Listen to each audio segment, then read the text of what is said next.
శుభమస్తు టీవీకి స్వాగతం. ఈ బోనాల పండగను 1000 సంవత్సరాల క్రితం నుంచే జరుపుకుంటున్నారు.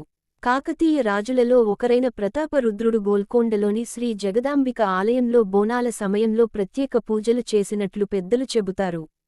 ఆ తర్వాత వచ్చిన ముస్లిం నవాబులు సైతం ఇక్కడ పూజలు జరుపుకునేందుకు అనుమతి ఇచ్చారు.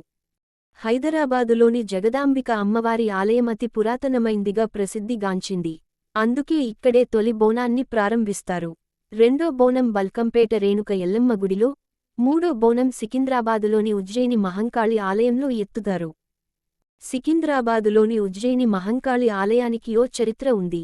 బ్రిటిష్ పాలన సమయంలో ఈ ప్రాంతానికి చెందిన సురటి అప్పయ్య అనే వ్యక్తి ఆంగ్లేయుల రాజ్యంలో చేరిన తర్వాత 1813 సంవత్సరంలో మధ్యప్రదేశ్లోని ఉజ్జయినికి బదిలీ అయ్యాడు.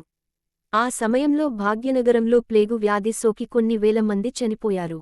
ఆ విషయానికి తెలుసుకున్న ఆయన సహోద్యోగులతో కలిసి ఉజ్జయిని అమ్మవారి ఆలయానికి వెళ్లి తమ ప్రాంత ప్రజలను రక్షించమని కోరుకున్నాడట.